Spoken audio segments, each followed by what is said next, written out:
अस्सलाम वालेकुम, मैं हूँ ताहिरा और यह है मेरा चैनल उर्दू अखबार। आज हम लैम्ब बना रहे हैं।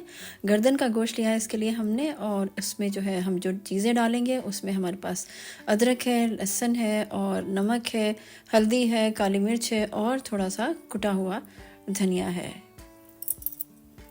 हमने ऑयल गर्म कर लिया है और हम आपको ये भी बता दें कि हमने प्याज भी इसमें डालनी है। तो अभी हम ऑयल में गोश्त डालेंगे। इसको हम इतना हल्का सा ऐसा फ्राई करेंगे कि इसका कलर चेंज हो जाए। हमने इसको थोड़ा सा भुना है और अब आप देख सकते हैं कि इसका कलर चेंज हो गया है। तो अब हम इसमें जो है मसाले डालेंगे जो कि हम आपको पहले ही बता चुके हैं।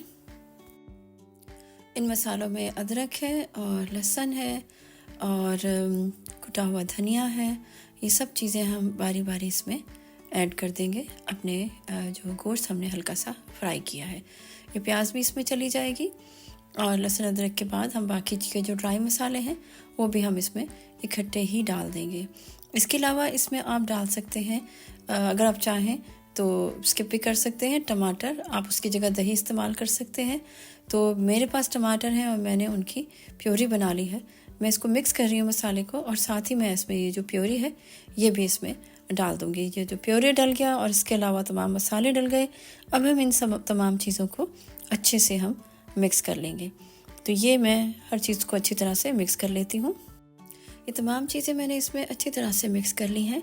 अब मैं इसमें थोड़ा सा पानी डालूँगी, और पानी आप हाफ़ कप से थोड़ा सा ज़्यादा आप डाल लें।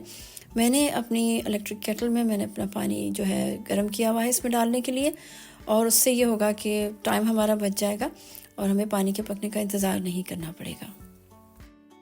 ये मैंने तकरीबन 1 कप से थोड़ा सा कम मैंने पानी इसमें डाल दिया है, और चूँकि ये पानी गर्म था, पकता हुआ था, तो ये साथ ही ये पकना शुरू हो गया है हमारा जो गोश्त है। अब मैं इसके ऊपर जो है ये कुकर का ढक्कन लगा दूँगी और इसको तकरीबन 12 से 15 मिनट के लिए मैं इसको छोड़ दूँगी ताकि ये गोश्त गल जाए और ये पानी भी थोड़ा सा ड्राई हो जाए।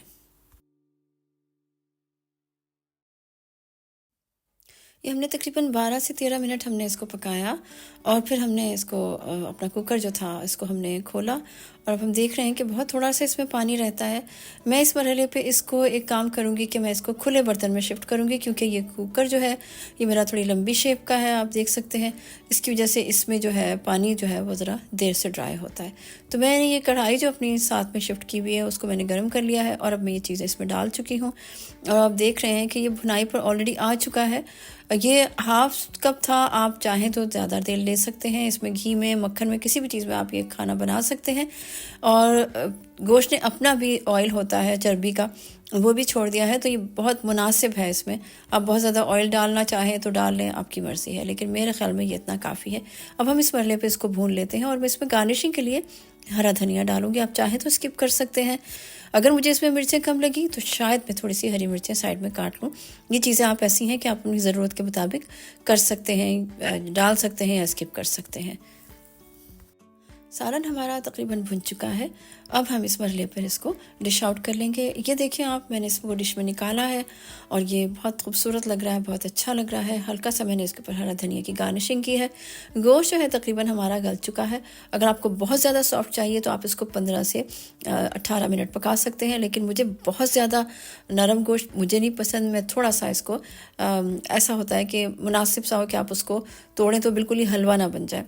तो डिपेंड करता है आपकी अपनी रिक्वायरमेंट पे, लेकिन 13, 12, 15 ऐसे जो है कुकर अगर आप लगाएं, गोश्त की नौयत पे भी डिफरेंट होता है, तो उस हिसाब से आप इसको पका सकते हैं। मेरा सालन तैयार हो चुका है, बड़ा अच्छा सा लग रहा है, बहुत खूबसूरत सा। मैं रोटी बनाऊंगी और खाऊंगी, और अपनी दुआ में मुझे याद रखिए। मेरे चैनल को सब्सक्राइब कीजिए और इसे लाइक दीजिए। मैं अब अपने लिए रोटी बनाने लगी हूँ, और इंशाल्लाह फिर आपसे किसी और मौके पर बातचीत होगी, किसी भी मौजू पर।